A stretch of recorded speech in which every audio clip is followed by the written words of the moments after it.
What's going on, everybody? It's B-Tech. It's episode 65? 4. 64, give or take. Or might be 5, actually. 65. You know what? This is what happens when you correct me. Just let me be wrong, and then we'll fix it in the edit. But also, give or take 1. Give or take 1, yeah. I think I uploaded last week's episode as number 63, and when I looked at it, there was like 63 and 63, and that's the second week in a row I've done that. I've labelled the episode as the same. You know, like, I like letting you be in charge of the admin because it means I don't have to, but your severe dyslexia affects so much of the... Oh, I shouldn't be in charge of any of this. Yeah. What kind of dyslexia you got? I don't know. I don't know. The main one. The main one. Whatever. Because you know why I asked? Because I've got sequential dyslexia, so it's like sequences and like numbers, and you know, it sounds like that might. Are you drinking milk, bruv? I do love a bit of... I guess that there is Michelle De Swarte, who is furious the at the sport. milk. And yeah, I don't love a bit of milk. In stuff. I just know it's just like, you know, like a grown man just. It's a hot day as well. You're like, you know what? I'm gonna get a carton of milk. I have a theory. If it's milk in like a glass, that's creepy. Oh, is it? Milk out of a carton. Not creepy. It's just like, you know. You really hold on to your childhood, innit, Michael? As we all should. You really hold on to like, you really got to like 7 and then went, nope, I don't need to do any more growing. Yeah. I used to drink milk with my my nun. Whoa. As in sister. As in a nun. Like a nun, yeah. I went to one of those type of schools, and me and her would just drink milk and we'd play cards.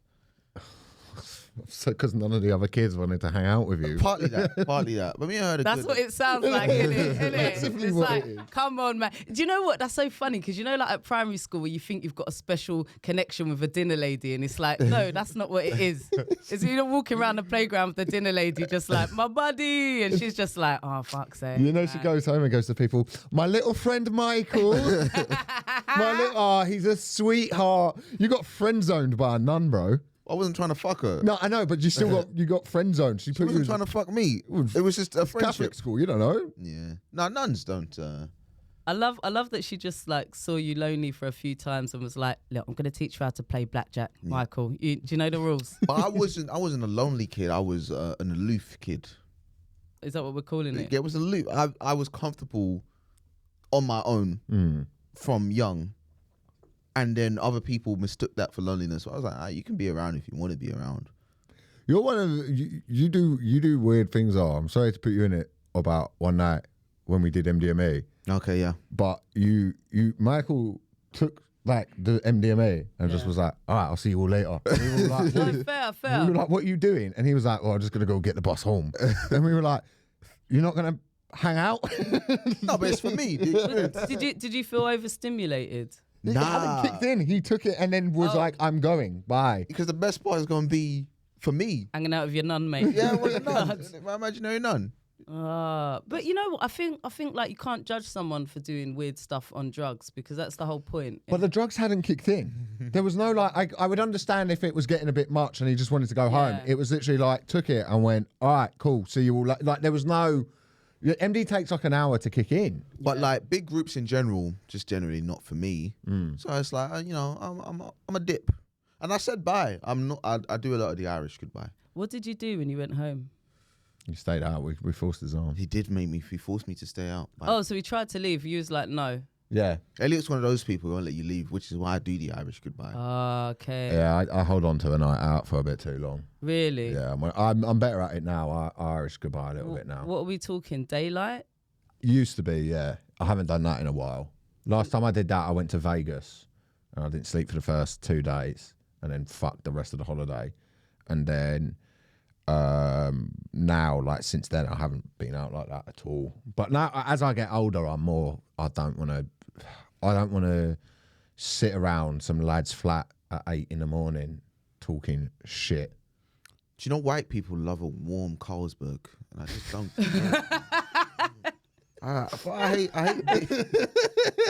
I hate ice cold beer, but fucking about something about warm Carlsberg. Just white people just love it'll be like a cider, and I know it's hot. It'll be like a hot cider or warm Carlsberg, and they just sit around and drink it. Some of them are most. Or like milk out of a carton. It's fucking what I like is a nice carton of milk. Yeah. Some of my most depressed times has just been with a group of white people in a pub, and they're just talking. And I'm just having an existential crisis. Like, what is the purpose of life? You know? No? All right, fair enough. Well, yeah and no. Do you know what I mean? I've definitely done my like fair share of partying. Yeah. So I feel like I've sort of, Where you at with the? completed. Where you at with the partying now? Where am I at now? Like, I don't have the brain balance to throw the dice. Do you know what I mean? No, I don't. There would have to be a big sense of occasion. Right. Like, there would have to be like a wedding or a Wednesday. No, I don't know. There would have to be like, there'd have to be a big sense of occasion. Because now it just sort of like, I did it so much, especially in my 20s. Yeah. I partied my arse off. And also, I think like, I've definitely had the best night ever multiple times. Yeah. So I can, if everyone's going out and they're like, oh, it's going to get mental, I'm like, I've done it. I've done it. Whatever's going to happen here in Vauxhall at 11 o'clock, I think I've topped it somewhere else. But you were a model, right? Yeah. Yeah, right. Exactly. So model partying, I bet, is way better than comedian partying. You're damn fucking right, Like, mate. if Do you know what I mean? people are making money, there's like, nobody sat around going, one eye on live at the Apollo. Yeah. Like it's all But it might be like, why am I not on Versace? You know what I mean? Like, It pretty much is that kind of chat. But I mean, but also just when you're younger, innit? It's not even necessarily that. I didn't start stand up until I was 30. So I guess in my 20s, you're in your 20s. Everything's more fun in your 20s. Do you know what I mean? But what I would say about you two, you look like two people. You've lived. Thanks. Wow, that feels like an insult, innit? That does. Don't that feel like a cuss? But like You've lived, you know. What thing I say about Past you tense. two, yeah? You two have lived. It's happening because I'm only 26. Yeah, but my lived is like, how haggard do I look, bro? You burnt the midnight oil a few times. Bro, I was buying cigarettes earlier, and the woman in the shop like went to ID me and looked at me and went, no. I just had to stand there. I was like, yeah, I've lived a life. Because when I first started comedy, I looked young. When I was like, see, I looked like a baby. Like my first press shots, I looked young. Yeah. And now it's all caught up to me. Yeah, you look like a horse on this like 7th grandstand. Just one of the experience. Wow. Because of 2 my years fucked away up- from getting shot. You know what I mean? Wow. going to the glue factory, bro. Turned into bolognese. But no, you both have like lived like a lot, and I feel like that's one thing I probably held back a lot on like going out, staying the night out. You know. Yeah, but it sounds like you don't want to though. Yeah. Fine. I'll be honest with you. When I've looked back at my like partying years, I kind of realised part of the reason why I used to do loads of coke and fucking pills and whatever is because I didn't actually like going out. I actually found it overstimulating. Right. I used to be a big stoner, and then when I started going out clubbing, there was like such pressure to like, oh, you're in your 20s, this is going to be the best years of your life. When I started clubbing, I was like, I'd rather be at home.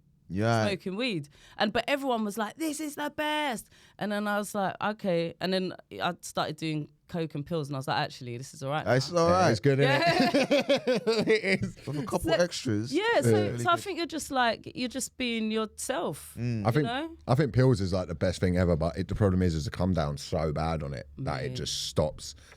You can't do pills like coke is at least. Coke will keep you going for a night. There's that point, but pills, when you come down off pills, It stays later, man, and it catches you by surprise. Like you'll be all right Sunday. If you take pills on a Saturday night, you'll wake up on Sunday and you'll be like, you know what? Let's seize the day, bruv. Little bit of e-glow coursing around your system.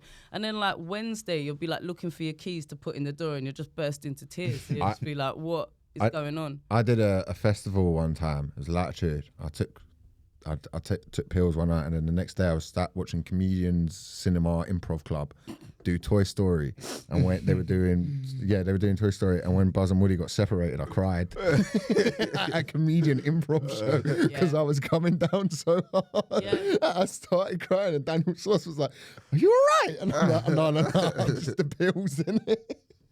Like, it's not even that good improv.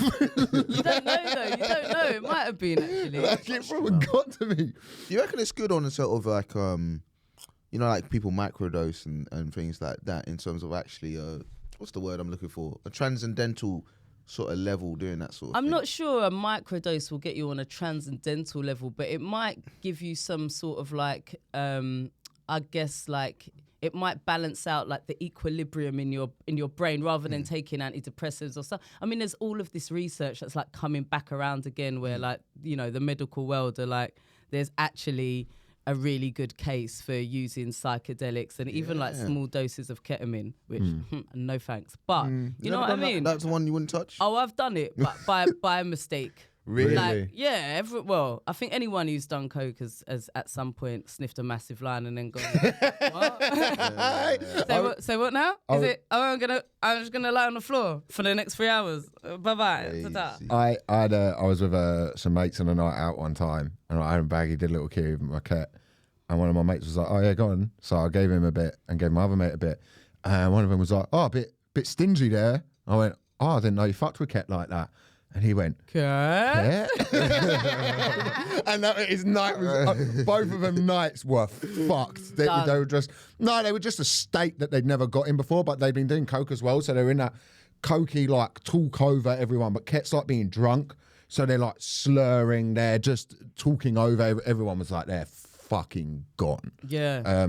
But I haven't done anything like that kind of level of fucked. I haven't done for you. I was kind of, like you were saying, like, I think in my not my early teens, sorry, my late teens when I was in comedy and stuff, and going out was this big cool thing to do after shows and that. Because I was in my teens, like I remember one night I went out to this party, I took MDMA and acid, stayed up till like 9 a.m, got a train to Leicester the next day, did a show in Leicester, and then hung out with all these comics and stayed up drinking all night with them. Yeah. And then I just went home and I was fine. Like, but now I couldn't do any of that. You know why? Because you used up all your credits that night.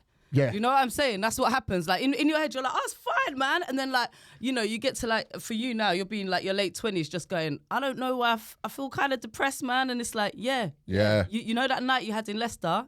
Yeah, that's it. But that's comedian level who party. I bet model parties were fucking wicked. I mean, in terms of like, to be honest, the company in comedy parties is probably better. By the time I started comedy, I weren't partying like that. But when I was modelling, yeah, because you're just like, you're fit, everyone's giving you free drugs. Do you know what I mean? No one expects you to talk to them. They're just happy for you to be there. You're like, this is great. Yeah. I don't even need to engage in this. Do you know what I mean? And like, everyone's got their own money. Everyone's fit. Yeah. You know what I mean? There's a few creepy guys hanging around, but you know what I mean? Whereas like the other comedy is the other way around. No one's fit and everyone's creepy. Yeah, it's like everyone's just like, you know what I mean? It's just so fucking, going out with comedians is depressing. Right. What do you mean? No, I've had good times with comics, man. I love hanging out with comics. I like hanging out in green rooms with comics. Yeah. In green rooms, I love sitting and having a drink in. I think going from green room to night out, I choose the comedians I go on nights out with. Right. I've got a good group of friends who I'll go out with. I've got friends in London who I'll go out with.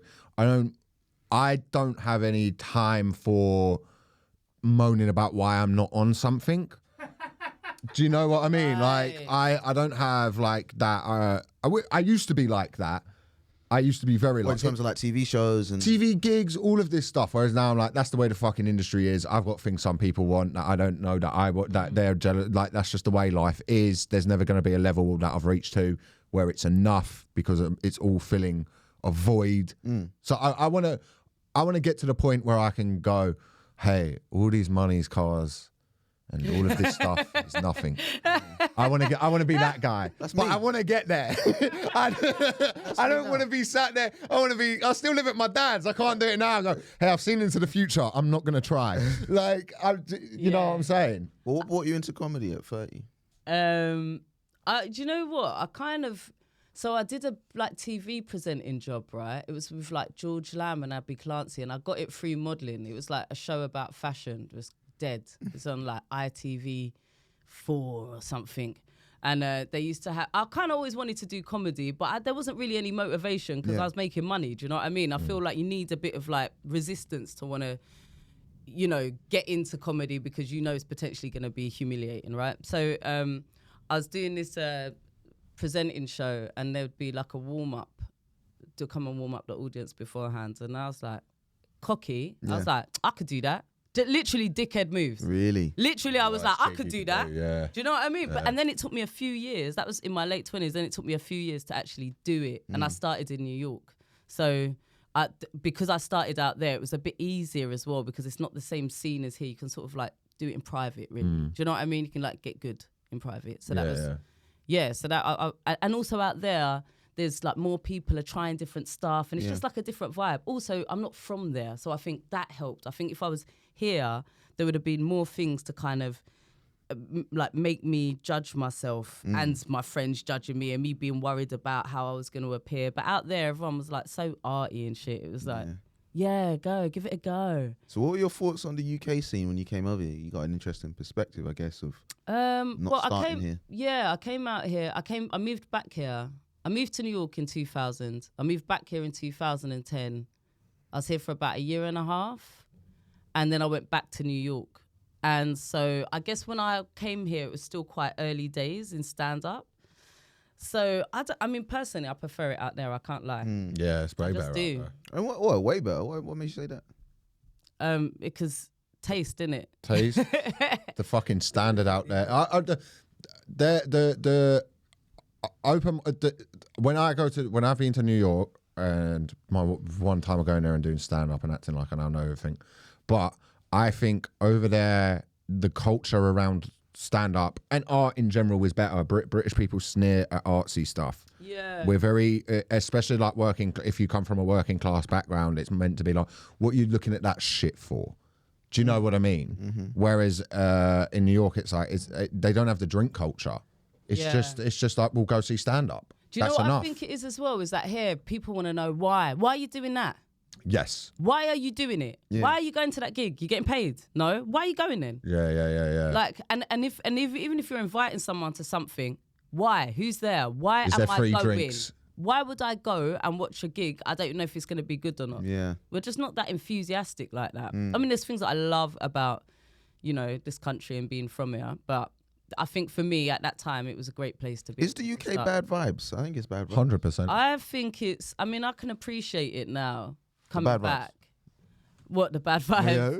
No, I can just appreciate that it's different. You know what I mean? I think anything that you're in for a long period of time, day in, day out, gets fucking wearing. Like at a point, I was ready to leave New York. I was like, this is doing my fucking head in. Do you know what I mean? Like someone would come and they'd be like, oh my God, I'm fucking loving it. I'm having the best time. And like, I'd get really I guess flat about how actually exciting it was. But it wasn't exciting to me anymore. Because if everything's here, like, how you know what's really here? You don't know. You know what I mean? Exactly. Yeah, that's fair. Yeah. So now there's things that I appreciate about. I kind of appreciate how self-deprecating we are. If you're here all the fucking time, that shit will wear you down. Grind you. Do you know what I'm saying? Yeah. And like I don't know, man. We're definitely not a country that like wishes you well. No, fuck everyone. And we're not enthusiastic. Yeah. Like, that's what I miss about being in the States is like your little comedy crew or your comedy people, even people that you just meet they'll come up to you and be like, great set, and they're just nice, whether you bomb or not. They're just encouraging. Whereas we're like, prove yourself. Yeah. And then if you do good, you're like, you fucking cunt. Yeah. I mean, Yeah. It's like in an underdog until they actually start winning. And it's like, oh, we don't like this guy anymore. you know what? I saw this comic called, how can I can't fucking remember his name. Gay guy, Dane something. Dane Cook. Not No. Dane Cook. I said Dane Cook. What? Well, I was looking for a Dane. I nearly said Dane Baptiste. I know. What, British? Dane something, yeah, British guy. Anyway, he's only been doing stand-up for about a year. I watched him and I was like, oh my God, you're great, right? And he gets off stage and I was Hating like, already. listen, I said, bruv, enjoy this year of everyone telling you how good you are because next year you ain't getting that, mate. I was like, you ain't getting that. Enjoy this small little window. I had that for my first year of comedy and it fucked me up for the next 4. Oh, is it? Yeah, I'm someone's son, so I got a leg up in the industry that way. And then I was 16 and I was killing 5-minute spots, like killing 5 and 10 spots. Everyone was like, this is also back when like on TV, it was all straight white men. Right. So it was like, it would just be like, I'll be like, well, I'll be on that soon enough. Yeah. Like, They were like, the baton is coming to you, Elliot. And then the industry... You really fucked up, man. No, bro, the industry literally told me that. And then it like all went away. Like I fucked up. the industry changed. Do you reckon it's got anything to do with drugs, though, mate? Do you know what I mean? 'Cause Well, that's 100%. Well, yeah, that's 100% I know what. you start off going, I was doing loads of drugs, I was getting mad, then I was doing gigs, and then you're like, dude, the industry just changed overnight, Well, man. yeah, it did. It did. Like, yeah, the industry was like, we don't want Like, you're 18-year-old sitting there, coked up right, retards. in a tie-dye t-shirt with a mushroom on it, and you're like, oh, man. The scene, bro. It just changed. It was like over for white straight men. Diversity, You know what diversity's gone too far. no, I was great. The scene changed. You know what I'm saying? I wasn't good. I wasn't a good act. I was, I was just enthusiastic. I was young. I was moving in circles I probably shouldn't have been moving in. Just in terms of like where I was, like stature and everything, and also these people are a lot further down the road than me. Right. So you think they were congratulating you on your potential rather than your ability? Like they could see where this could go? I think these people now are some of like the most well-known comedians in the country. I think. Do I feel a name drop coming up? Are you No. limbering up? I Are you limbering up, bruv? I wouldn't. Are you limbering up? I'm not going to say something nice about them. Oh, is it? Oh, Yeah. Tell us after. Tea time. Yeah, I think that the responsibility ultimately comes to me, but like one of the sides of show business is people, if you're hot and are doing well, will move around you a little bit. And then the minute you fuck up, they're quite happy to wash their hands with you. Right. Isn't it weird that you don't see that, right? You don't know because you can't look at yourself objectively. Like I definitely went through a little moment where I was like, everyone's so nice. Yeah. Everyone's been so nice to me because I'm a nice person. You know what I mean? You can't, and then you clock, you're like, actually, some people they're social climbers. And they'll step on your heads until they get to the next spot, and then to the next spot, and you'll be there like, I thought we were friends, man. Yeah. You know what I mean? In this industry, a lot of friendships are based on sort of, oh, you're good. Like, I first saw you, I was like, oh, I enjoy Elliot's jokes. I want to be friends with him. Yeah. But like, if Elliot wasn't funny to me, I don't know if I would want to be friends, regardless of whether, he's going to be big or whatever. I think it's like you have to be funny first and then I want to be your friend. But you're also probably doing, the reason why you probably came across each other so regularly is because you were on the same level doing the same kind of gig. Yeah. You know what I mean? Yeah. So it's like there's that moment where, you go from open mics and then you go to like a certain gig and when you've sort of like moved up a bit and you end up gigging with the same people. Yeah. That are exactly at like in and around your capabilities, right? But to bring it back to modelling, like that must have been even more like that. Like, No, I want to hear about these bigger comics fucking you over. they didn't fuck me over. Don't be trying to bring it back to modelling. I'm like, oh no. He's trying to do Michael Parkinson technique. No, I whenever we bring a guest on, I try to be interested about the guest, but if I want to talk about me, that's fine. I'm happy to talk about me for an hour. It's like anything where it wasn't as cutthroat as maybe I'm alluding to. They were quite happy to go out with me and party and show me a bit of that comedian lifestyle and then kind of be like, oh, he's fucking up. And the people, by the way, I've got a friendship group who I'm very close with in comedy, so if people think it's them, it's not those people. Right. It's when I was very early on, I started hanging out with the people who did who do those, like... the gigs, it's sort of more like Soho-y theatre crowd and all of that shit. Like where every guy's woke and stuff, and then you find out that he's probably like harassed one of the bar staff at the Pleasance. Why is that always the way at the moment? Do you know what I mean? Because they got something to hide. They go on but stage. Do you know what? It's the same the other way where there's like a bunch of comics that are like leaning into this right wing stuff, and I'm like, but I've chatted to you off stage. I'm not trying to minimize whatever the fuck it is that you're trying to do, but I feel like they're in such search for an identity that they're just willing to grab anything. And I'm like, but anyway, it's mad. Yeah, I think, I kind of was hanging out with people like I didn't really belong because like I'm from South London, so sometimes you do things and people don't get it. Like, do you know what I mean? Like there's like a certain way you just move and act that to people who are not from South London then do not understand it, or not from London in general. I mean, do you know what? because we spoke earlier, I know that you're not actually from South London, are you? Fuck Elliot? you, You're from West Croydon, and you need to stop begging. Yeah. All right. So The big this is a lot revelation. of- Bruv, Exclusive. you know what I mean? You know, Yeah. he's talking with his chest. Yeah. Hold on. He's talking. You know, no, as a Londoner. no, shut up. He's talking with his chest. Innit? He's like, As a Londoner, you know, as a South you know Londoner. how we do things I'm from like, London. I can't I said, even, what? That's kind of my bit of South London. I can't even see you, Elliot. I can't see you, bruv. It's because they What won't did give he us. say? They don't What give did us he a say? tube. What did you say? They won't You give. got a tram. You know why? A tram. A tram, bro. That tram Takes you round West Croydon, bro. It takes you to Wimbledon.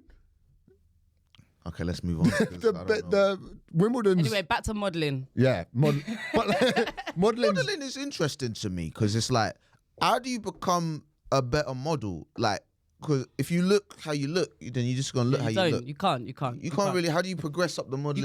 You can't. You literally can't. That's what's kind of mad. Now you can, I think, because now surgery, like everyone can have little tweakments. But back when I was doing it, you literally, there was nothing you could do other than like not eat. Do you know what I Yeah, mean? There yeah. was nothing. The industry just had to decide this season, this is what we're looking for, which is fuckeries. And in some ways, it's also kind of amazing because they're so fucking shallow that they didn't kind of care like what class you were from. I mean, obviously there's racism in the fashion industry, but they also are like, you know what, black girls are in this season. And then next Yeah. season they'll be like, it's all about East Asian girls. And like they're so shallow that they're kind of like, I don't know, it's Almost progressive. almost, do you know what I mean? They'll be Yeah. like, disability is in. You know what I'm saying? And you're like, what? Yeah, like it's crazy. So I like, there is actually nothing you can do. But what was good about it is I started at 20 and I moved to New York and I was friends with people from all different backgrounds. Like one of my best friends was like, you know, her family are like, I guess like super upper class in this country. We would have never have crossed paths, but we ended up being best friends because the industry is the way it is. Like I could do a job and be more successful than her in this job, as shallow as it is, right? So what was great is I got to have a group of friends from all different backgrounds. Now, obviously, what we had in common was we all like, you know, weighed about 7 stone and had symmetrical faces, but you know, like it was kind of wild. What? How did you end up like? What, did you get scouted for it? Yeah, Get found in a shopping mall. yeah. I got I used to found. walk I around got, Westfield trying to. is it? Yeah. I got scouted a few different times. Did Were you? you trying to get scouted? Yeah, trying to get scouted. You know? How was your walk? How was your I walk? didn't walk around like fucking Starbucks and that. Just like, you know what I mean? Did you have your milk carton in your hand? You like get to the end and then turn. Just lean against the wall, you know? You know what I mean? Never happened. Oh fuck! I can't believe I'm going to tell this story. Come on.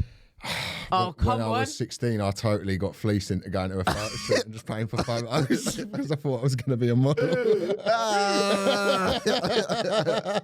There's something about such JP Sports. Proper got fleeced. Wow. How tall were you at 16? No, they were like to me.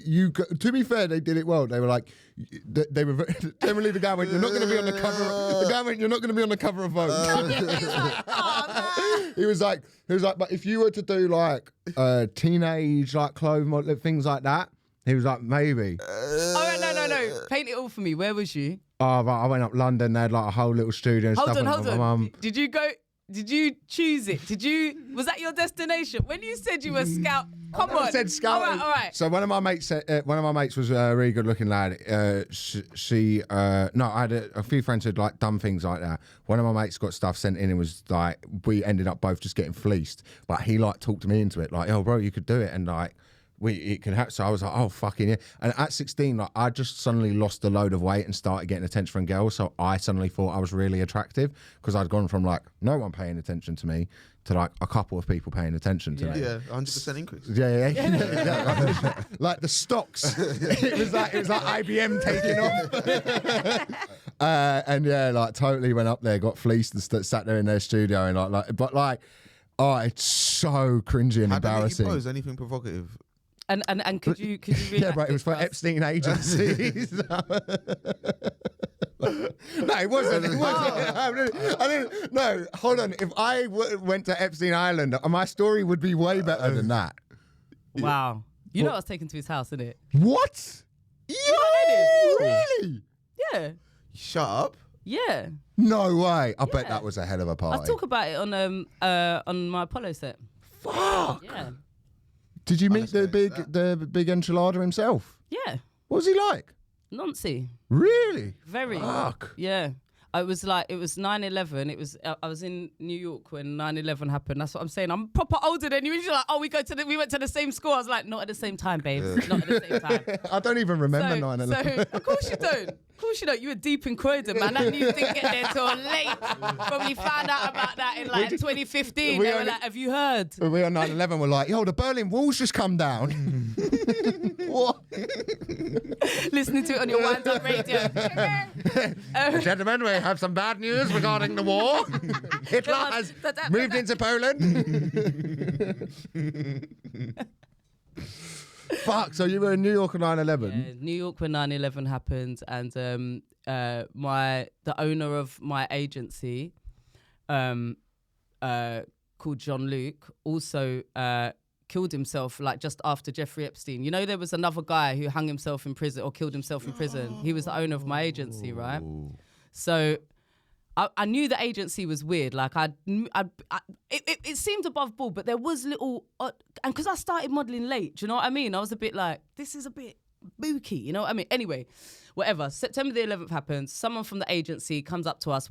Us models are stranded in New York, and they're like, a friend of the agency's got a private jet that can fly you girls out of New. Don't laugh, bruv. Sorry, the way you went, we were stranded in New York makes it sound like, oh, the victims were never in. Oh no, the pretty women couldn't get to where they wanted to go. It was like, Honestly, you don't understand. We were stranded. We were in Manhattan, by the way. Okay. Shit. Yeah, and it was Fashion Week. And the only thing that was open, I'm not even gonna lie, yeah. There was a moment, yeah, where like we were all on the roof, not to minimise what was going on on September the 11th, right? But we were all on the roof watching the Twin Towers burn, and like I remember turning around to my mate and going, "Do you think Fashion Week's open?" It's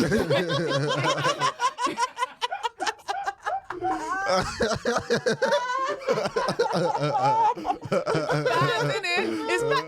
And then this one model called Elodie, she was a proper bonehead, man. She was like, well, I've got a request casting for Giorgio Armani, I'm going. And we were like, babe, it's not happening. There's no point in going. And she went out, and then she came back a couple of hours later covered in dust, and we were like, bitch. I love the idea. Like, all flights are grounded. Well, surely my Giorgio Armani casting still. If that stops the terrorists have won. She was literally, we were like, yeah, we don't think it's happening. She went, it's a request. What? Because just before we She left and then came back dust. We were like, how was it? I'm sorry for taking you on this tangent. What was like seeing 9/11 live like? It must have been because it's a meme now, but it's pretty sad at the time. No, it was. I didn't know it was a meme now. Wow. It's like Our generation deals with, I think, like sort of Gen Z, at that border of Gen Z, millennial humor is like, we were raised during 08 and 9/11. Right. So the worldview is always a very dark one. So whereas like people who were brought up in the 90s are like, oh my God, everything's fun. This is great. It's going to last forever. And we were like the Iraq War and several financial crashes. Yeah. So the way of dealing with humor is a little bit more like 9/11 to our generation is a meme. It's like Titanic. It's so horrific. But it's just a thing that we're like, oh yeah, we. I guess when you're just so inundated with information about it as well, it's hard to process the actual. I'll be honest. I remember watching it and thinking, like, I'm happy. All I could think was like, well, I'm happy I'm not from here. Do you know what I mean? Like, and also around that, like, so I'm 19 or 20 when that happened. There'd been the whole 90s of action films. Yeah. So I felt a little bit numb to it. It kind of, the distance that it was and the way that it looked, I was in the East Village in Manhattan. So you were watching it, you could see people jumping out the building, but it just seemed very like special effects. Wow. It didn't seem real. And I was around all these people that were crying and also I'd grown up in Brixton, so lived through a few Oh, riots. same thing. No, yeah, no, but I'm saying like as in like Oh yeah, crazy when things. Foot Locker got when they got raided. these bankers jumping to their desk. Oh, that was like the time someone stole a pair of Air Max 90s. No, but I'm saying like I mean like growing up in like I think that the early 90s you when I say the riots you're probably thinking the one that happened in like whenever it was like 2011. No. Yeah, I'm My dad talking about the got one that arrested in happened the like the Brixton. early 90s as well, and it was wild, man. Like it was wild. And then I was on a bus when the nail bomb went off in Brixton a few years after. Like it was not to say that it wasn't that it's comparable, but as far as like something big happening, Trauma. yeah, it was like you kind of, and I think when you grow up in a, you know, in like, I grew up in a violent household and all these things, it sort of compresses your emotions. So even when something big's happening, you sort of get quite flat. Do you know what I mean? So I probably just didn't, it just felt very surreal. I wasn't like, oh my God, I'm experiencing this moment. It felt like an out of body experience that I was watching. And I also didn't know anyone. Yeah, right. I didn't have like American family. So it just felt kind of like watching it on TV, if I'm honest. Yeah, I get that because whenever I've been to New York and you speak to people, even from like Boston, it's mad. Like everyone knows someone who died in 9/11, like sort of thing. Like everyone, or like is a degree of separation from like, oh yeah, my mate's fucking dad was in that or something. Yeah. Yeah, I feel like it might have affected me more in some ways if I'd have watched it on TV. Do you know what I mean? Rather than watching it in person. Because I was there, I was very aware of exactly what was happening in real time. If that makes sense. Yeah. I know what you mean. Yeah. I know what you mean. So anyway, right? Imagine sleeping through 9/11. You're in New York and you just got to check the window and you're like, what the fuck? I got woken up by a phone call. My agent called me and was like, "Are you all right?" I felt the like bed tremble a little bit, and she called me and was like, "Are you all right?" And I was like, "Yeah." She went, "You know the Twin Towers?" I was like, "Yeah, what else?" And then I got up and all the models were in the apartment, and I was like, "Hey!" And then someone was like, "Hey!" And we were like, and we all ran to the roof. Wow. But there was a moment when none of us knew what was going on. I got a call from England. Fuck That's it. how I knew. Crazy. And then so Jeffrey Epstein. Right, and then so I mean, he never took a day off. I mean, he just saw the opportunity there. that dirty little blood clot, right? So then someone from the agency's like, It was weird to do jokes about him when someone because we've done so many bits about Epstein. Really? Yeah, it's sort of almost like a reoccurring character on this show. Yeah. like, well, He's a concept to me. yeah. Fair. Reality. It's like you've got horoscopes. Jeffrey Epstein, just it's just like a concept hit. Cool. But tell us about It's all right. meeting him, please. Well, I wouldn't say so basically someone was like, okay, we got a friend of the agency who's got a private jet, but he wants to meet you first. And we were all like, okay, cool. So they got, they took like probably 6 of us models. We went up to his house, but we didn't know it was him. Do you know what I mean? And we just got there. It was just weird, man. Like as soon as we walked in, I mean, it's weird because I say this as a set, but like if I take myself out of what that set is and actually really what it was like as soon as we walked into the place, it was massive as well. And in New York, you don't see, especially in Manhattan, you don't see places that big. Do you know what I mean? We walked into the apartment and like it. I mean, now I know that it's the biggest apartment in New York, but we didn't know that at the time. The most expensive at the time as well, wasn't it? So like it was just all this fucking weird artwork, and that is what instinctively you just knew, especially as a woman. Sometimes you can't put your finger on what it is, but you just know your body just starts to go into like, overdrive, which I think now is, when people sort of go like, well, some people are like, believe all women. And then some people are like, no, you need to have evidence. And it's like, it's really hard sometimes to explain to someone what an instinct is. Yeah. And what a feeling is, right? Like an instinct about someone that you don't really have any concrete evidence for. You're just like, yeah, no, I don't feel right around that person. Is it sometimes almost like you're like, they've got this because it's almost like a statement. Like I imagine someone like that would want people to feel weird walking into where he lives or want something like that. Do you know what? I don't get that. I didn't get that Right. at all. I got that he's so comfortable with what he's doing that he doesn't have to feel any kind of way. There's no nervousness. There's no nothing. But anyway, we go up these stairs. There's all this like crazy artwork that was like noncy, right? We go into the front room and he's just sitting there, man, with his like man spreading like that with his big ass chin. And he pulls like one of the girls onto his lap and like starts giving her this weird shoulder massage. It was creepy, man. We were there for about 20 minutes and then we left, and the person from the agency who took us was like, you know, do you want to get on the jet? And I was like, nah, man, I'm not. I'm staying in New York. Do you know what I mean? And I have my friend, another model, Croatian girl, she just learned how to play blackjack. So I was like, we can pretty much ride this out in Manhattan and just play cards and smoke weed. Do you know what I mean? But after, I didn't think about it too much. And then 2019, I went to Edinburgh and I just moved back here. I went and did the Fringe and I just opened up a paper and I see a picture of him and I was like, oh my God, that's the guy. That's really... Yeah. And then I was like, this is fucking wild. Do you know what I mean? Yeah, man. It was weird. And it was weird at the time. Like you'd hear like all the names that I mentioned now, which I'm a little bit cautious to talk about in some ways. Do you know what I mean? But fucking get squashed. Mossad's coming round, dude. They reckon. Yeah. But like, yeah, man, it was definitely weird times. And I'd say back then, like them guys were doing what the fuck they wanted. They weren't nervous. They weren't scared. They were like, we can do what we want. Yeah. And they did. And they could. It's insane the charge he got. I don't know how much of it. Like I used to be a massive conspiracy theorist because I used to smoke a lot of weed. So like but that's the one that I've spoke about on this podcast so many times. The thing about that Epstein case that I can never understand, got a bit of milk in it. Yeah. Jesus Christ. Trying to have a serious conversation about the one that I always am like, to me, the killing himself stuff, all of that, whatever. There was a judge who was there to look into his finances. Yeah. A lone gunman turned up to her house, botched the assassination, accidentally killed her son, shot her husband. The husband lived, but he was there to kill her.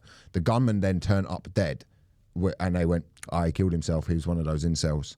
And I'm like, how the fuck was that not international news? Like, why was that not on the front page of everything? That, like, the judge who is looking into who financed Jeffrey Epstein, because so many people, like, he wasn't a billionaire, so how was he affording, like, private island, Paris house? Like, he had a lot of money. I think he knew a lot. Also, he had logbooks, right? So he knew he knew everyone's dirt, and that is priceless. Yeah. Do you know what I mean? I think that's absolutely priceless. That's what I think he was doing. What he was doing, and then what it is sort of allude to is like intelligence agencies found out about it and were like, "We're going to let you continue what you're doing. Like you can continue doing it, but you're going to have to give us some of the information you have of people." You don't think it's that at all? I don't think it's about intelligence agencies. I think it's like really rich, powerful people at the top that are like, forget intelligence agencies. Like, you know, you are not going to be fucking with my money. Right. Do you know what I mean? And so that's what I think is kind of, you know what I mean? That's what I kind of think. That Magna Carta money, sort of like, when people, I can't remember who it is, but there was someone who in British society was like working class, became a billionaire and moved into like Knightsbridge, all of that stuff. And the way they would insult him, the joke was that he had to buy his furniture. His furniture wasn't handed down. He didn't have like from Tudor period. Right. You know what I mean? It was like, you're still not one of us. But new money. It's funny with how that works in this country, because it's like, you have to care, right? You have to care about the pyramid. If you don't care, then you don't fucking care, right? That's why there's all these like weird little rituals and shit like that. Do you know what I mean? And even like watching the coronation, like I watched it and I was like, at any point now, they're going to drink the baby blood. Like, it's coming. Do you know what I mean? Like, when are they going to bring out the naked virgin and like chuck her in the... Because all of those rituals are to keep that pyramid alive. You know what I'm saying? So it's funny that they're like, that those kind of insults, like you had to buy your own furniture. Like, yeah. Obviously. What are your views Obviously, on, I did. What are your views on money? Are you like more on the hippie side, or you like just like, let's chase the bag, let's get it? I mean, I've made a lot of money and I've spent a lot of money. I've repeatedly wanged money. Like if that was a job, I'd be rich. You know what I'm saying? You know how to spend it. Yeah. But I didn't grow up with money, so it's like I don't probably respect it as much as I should, and because I had big lumps of it when I was younger, and then I've made it in different ways. Like I made some serious money when I was modeling. You know, between like benevolence, coke, bags, family.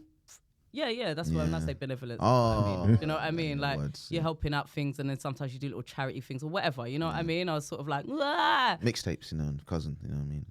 Yeah. Yeah. Mike is obsessed with a cousin of his who Listen, a wants to make cousin a mixtape. needs to make a mixtape. You gotta fund it. You know what I mean? Stuff like that. I mean, yeah, but in fact, I did do stuff like that when I did stuff like See? that, charities as well. But like, anyway, whatever. Fucked it is the point, right? And then made it again in different ways. Do you know what I mean? Then like, and then even recently, I started acting, made a bunch of money again, and still managed to fuck it up. Like, I mean, like, even at this age, like, I worked it out when I got my taxes. I like went through my accounts and I was like, I think I've spent like 100 grand on brunch in 2 years. Bro. Like, I don't even do drugs like that now. It's not even like I'm like, rah, what have I spent it on? I was like, Do you have an brunch, accountant? Right? yeah, of course. I got a money manager who's just like, how? Why? And I'm like, brunch? And he's like, what? Avocados are expensive. Isn't it, right? So I'm like, my relationship with money is this. I think there's something special about when you see people with trust funds, right? And you kind of go, and you know, like how we're working class, and you see, it seems like only certain people get to do artistic things, and I kind of realized part of that was like, you kind of need to think like you've got a trust fund. That's what gives these kids the freedom to express themselves artistically, where we're sort of a lot more repressed or not even repressed, we have less access. We're restricted, right? Yeah. So I do think there's a bit of a thing where you kind of have to not give a fuck about it. The problem is money is not an issue when money's not an issue. Do you know what I'm saying? So it's like, it's easy to go, I don't really care about money. It's like, yeah, because you got it. And then as soon as you ain't got it, you're like, your brain is focused on other shit. Your imagination is not working the way it should be, because you're like, boy, I kind of want to get meat in my sandwich, but like I also, if I eat here, then I can do that. And if I do this, then I can do... You're using a lot of fucking time. Brain power.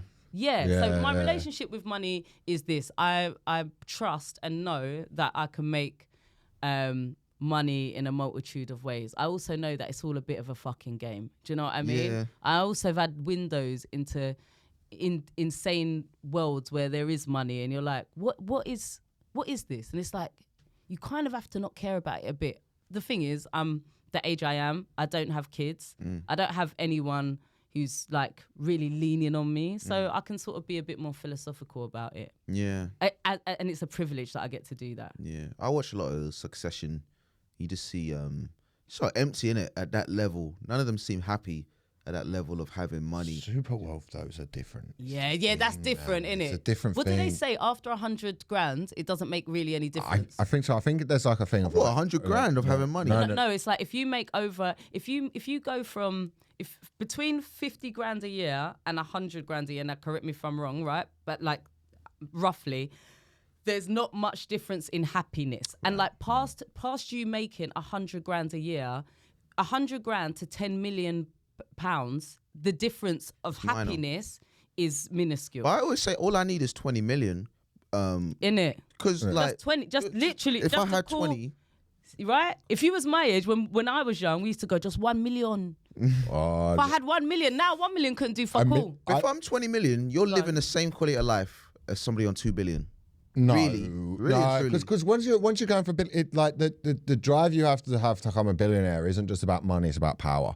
That's why billionaires they want to make social change. That's why when you look at Elon Musk or Jeff Bezos, like none of them can just be billionaires. They've got to now save the world. They've got to come. It's like this.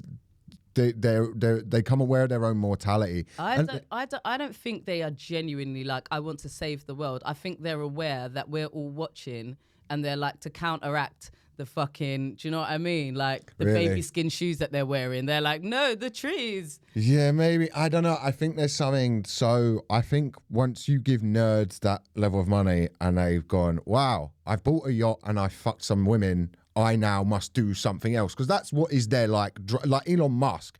His drive for a lot of it is like, I'll show it. Like if you ever see old photos of Elon Musk, he was like an ugly dweeb. And what's he now? And now he's trying to be a funny, nerdy guy. Right.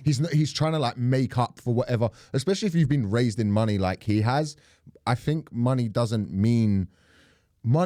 means a different thing, especially when you're more from working class backgrounds, because it's like, wow, Imagine going to the pub and just like, whenever you tap your card, you know it's going to work. Gonna get crisps in every flavour, put them on the table and just be like, go on then. Yeah, it's just, that's all it, that's why as well, whenever you see like working class people, I think like earning money, you need to do it in like little increments. Like before you hit $1 million, you need to have had a year where you've earned like 70K, 100K, 150K. Because then if you have a year where you earn $1 million, especially in our job, you are not going to earn £1 million the next year or probably the year after because you're going to have toured.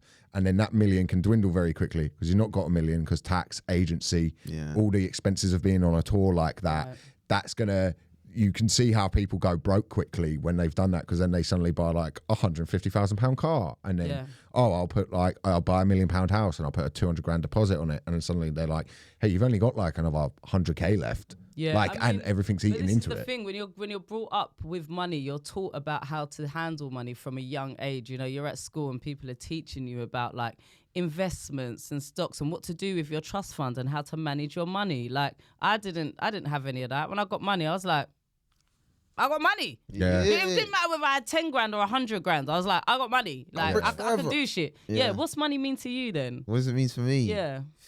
Well, I'm not comfortable, but I got breathing space at the moment. So. Well, I'm not asking what your financial situation is. That's none of anyone's business. No one's but like, business. No, tell the podcast it's down to the pennies. Innit? Imagine if I was like, what's money mean to you? Like, actually, I'm doing fine. I've got some money in a nice. No, I just mean like, what but does it's it like mean you said. to It's like you said because you got that breathing space, you can afford to be a bit more philosophical about it. So that's where I'm at now. It's like it's not my driving force of deciding to do stuff, but obviously like it is useful.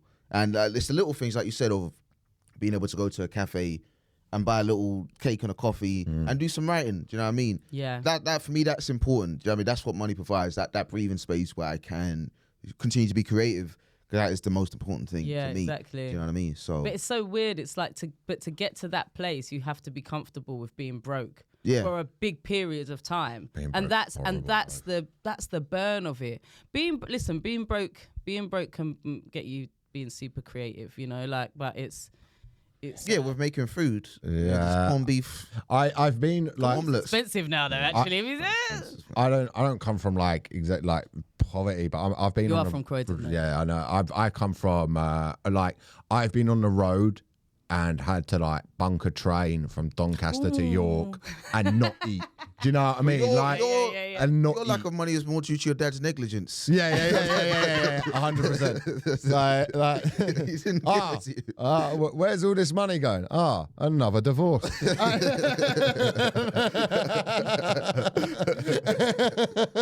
A divorce and hats. That's your dad loves it. My dad loves a hat. What would be the financial dream? Like, how do you think that you would be like your most comfortable? And do you? Because what I worry about, right?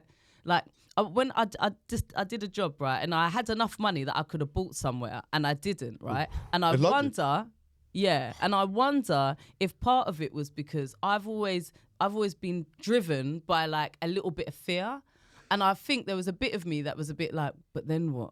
Like, do you know what I mean? Like, I've always been like, and when I get my house, and when I get my house, and and then it was like there, and I was like, no, you know. So I'm like, what do you think that end game is? Like, what does it look like for you guys? 20 million.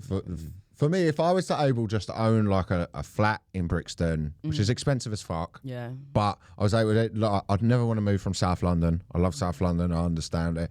I like the coffee shops. I like things like that. Also, I like everything about it. And then I can just go to jiu-jitsu and do stand-up and things like that. That would be, for my 30s to my 40s, fucking perfect. Like, I understand that when I'm a different age, I'm probably going to have different No spiritual goals. growth. No, bro, because I don't fuck what and what, and I grow Jiu-jitsu, coffee, bitches, flat. and like, and what I'm gonna like? What do you mean spiritual growth of what? Oh, I come a fucking elephant or something. I don't know. Like, What? like, do you know what I mean? What? Like, I come one of the. I can smoke DMT and then go like, oh my God, it was amazing. I met all the elves. Like, I don't need to do that. Like therapy or, you know. Yeah, but like, I think I've done like therapy before and that, yeah. All my childhood trauma and all of that. I'm just very honest about it on stage anyway. I'm just honest as who I am as a person. I don't need to go there and pay some cunt to fucking cry. Like, it sounds like you do. I don't. Like, I just unpack that statement as a first session. That's breathe. Listen, yeah, because you're getting me mad. When I say I'm fine, I mean it. Before I start swinging it. No. Like, jiu-jitsu is like a therapy. Like, I could go somewhere for an hour a day. I'm not thinking about other things. Yeah. I really enjoy being a stand-up comedian, especially at the minute. I really like. I want to go to New York. I like the way London is at the minute, where there's all these gigs. I get a drop into Top Secret. That's like. I mean, I just want a little bit more of like. I don't want to be 30 fucking living at my dad's and then just moving How long it. you got? 3 years. Oh, that's all right, man. 3 years. I got seven. Fuck. Where are you? I live in Dagenham with my mum. That's all right, man. To be honest, though, right now the way the renting market is, It's mad. if you are by London or near or in kind of London, yeah, and you can stay with your parent, and also you have a passion, you have something that you're passionate about. It takes I think there's so many times you meet people and they don't have a thing. Like we're so lucky to have the thing that we're like, this is exciting for us. People like me at this age, I'm 42. Every now and again, I'll date a guy, and the worst thing that he can say to me is he'll be like, "Oh, I just, I think I might change career." I'm like, "Bye, see you later." Because this is not like, if you don't know what you want to do by this point, if you're not passionate about your job or even comfortable with it, or have things that you are passionate about, like. It takes, sometimes people don't get that in their whole lifetime. So if you already know what that is, it's okay, I think, to stay with your mum and dad like little bitches. You know what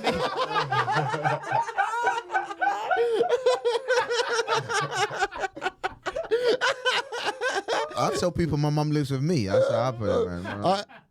No, do you know what it was? Yeah, my missus' mates. You got a girlfriend? Yeah. Bruv. Where does she live? She lives in Brixton. She's part of the problem. Wait, does she, by herself? No, she's got 4 flatmates. Okay. Or 3 flatmates.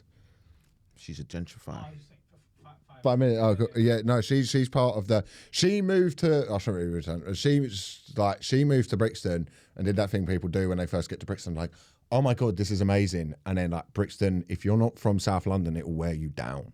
Like you walk out of that tube station. You know what? I couldn't live there now. It's such a shame because I would love to. Like I think I would live in Clapham North if I could live anywhere, because it's always kind of been like that. Like trust me, I used to bartend in Clapham in like the 90s, in the late 90s, and then it was all like Australian landscape gardeners, but it was still happening. There was still this like shift and change, and it was always a bit rah-rah, and it was always like a little bit, like it's always kind of looked like that. Brixton. Oh my God, I went into, is it like Wings, Tings and Fires or whatever? Wings and Tings. Yeah, I went in there with my friend and I said to the waiter, I said, "Oh, have you got mac and cheese?" And he was like, "No, this is a Caribbean restaurant." And I was like, "Yeah, so you haven't got mac and cheese?" Yeah, And the way this guy dug me out, I had to chat to the manager. I was like, he goes, "Oh, I don't know what your attitude is, but we don't have that on the menu." I was like, bruv, I swear to, don't make me fucking do. Like I was I was like, yeah, and I looked around. Everyone in there is white, fine, whatever. The place is it's not now. No, but you don't want to walk into a Caribbean place and just see a bunch of white. Do you know what? To be honest, as someone who grew up in Brixton, why the fuck am I sitting in that place anyway when I know there's much other better places to go and over get the road? Do you know what I'm saying? So I was trying to seem culturally cool, but I was saying to black people, I know a jerk chicken place. Sorry. But yeah. So it's funny because I'm from there. I don't think I could live there now. Yeah, the reason I think she might have a problem, and I get, is like Brixton High Street is madness. It's like the mental health services have been cut. Brixton's always had it's just fucking craziness on craziness. It's not as bad as when it was when I was a kid. Like there's not as much, like the gang shit around there is a lot more now. It just happens in the estates. It doesn't like spill out as much. I remember when there was a shooting in McDonald's and things like that. Yeah. Like it was a lot more. So I think like when people move to London, they're sort of like, they enjoy London for a little bit and then they get a bit like, Jesus fucking Christ. Whereas when you're from London, you're just used to like the random acts of madness. Yeah. You're just like, oh yeah, that happens on the 333. Like a crackhead got on the other day and was like, oh bro, do you mind if I borrow a tenner? And it was like, first of all, high, man. that's too high. And what borrow? Like I'm gonna meet you here tomorrow. I respect that. And you're I gonna respect that. Nah, you got to go. Can I borrow a tenner? Up. borrow You know a what I mean? tenner. Can I borrow a I tenner? said borrow. Borrow a tenner, and I think that and I understand it, like how that get when Brixton. But I love it there. I think it's great. Do you know what's weird, right? Is because I'll say that about Brixton, but I lived in New York in the East Village, and I was part of gentrification there. I moved there as a model, paid overpriced rent in an area where the locals were being displaced for people like myself, and then I will come back here and be like, fucking hell, it's changed, innit? I don't like, you know what I mean? It's just something that, I mean, I will be annoyed by that, but also I've been part of the problem. But sorry, go. No.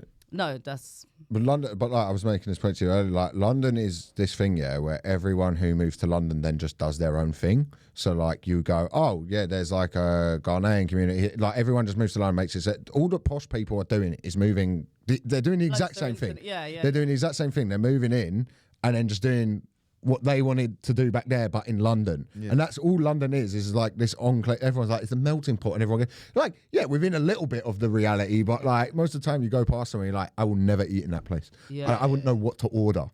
Yeah. Like, I don't know what. It's like just a lot of pots on the stove. I don't know if they're really blended though. You know? It's more blended than most places. Like even in New York, you've got like New York is very multicultural, but they don't mix that much as we do in this city. Actually, you know what I mean? The schools that they go to are very much like, this is a Korean school, this is a Dominican school, this is like, you know what I mean? Like people, we're here, everyone kind of lives side by side. Yeah. Although it's happening less and less, but like really and truly. I think we'll see, because like the privatization of like big estates, that's gonna change things. Yeah. You know, like you're not having people that are like, you know, in affordable housing. Like even on my friend's estate, like I go there now and there's all of the people that are having brunch in Brixton and Clapham also live on this estate. They've bought those flats privately. Do you know what I mean? And you're like, wow, this estate's gonna change. It's right across from the tube station. It's like, you know, it's great location, blah blah blah. We got a bit serious. Yeah, we can do serious. Yeah, we can do serious when we need to. I do have to go. We should have probably done it through the 9/11 chat instead of like, damn, the fucking rent's a bit high. We're all like, oh, what about brunch, man? Well, I mean, I like brunch as much as the next person. Where are you going? I got to mentor a kid. Oh yeah, bro. Yeah, I do that. Oh, that's amazing. Teach him about. Can you just dropping that in the? Listen. That's what Jeffrey Epstein was saying. Right? Okay. Wait, so you're gonna go mentor a kid? Whereabouts? It's near Baker Street. It's one of those schools that they've been kicked out of a regular. Yeah. You're gonna get robbed, bro. No, but he's a good kid, innit? He's just like, he just doesn't listen. So. That's all right. How old Hopefully, is I can put him on the right path. How old is he? He's 14. 14. All right, yeah, 14's a. He's just like, I was gonna say some. I might be like not be allowed to give his information out. No, don't. But he's just like he's a good kid, innit? He's a good kid, innit? Yeah. So I'm just gonna go, to talk to him about what he wants to do in life. Do you know what you should do? What? You should sign up to the Patreon for £3. Look at that. That's really good. He should come to my Edinburgh Fringe show. Loving Get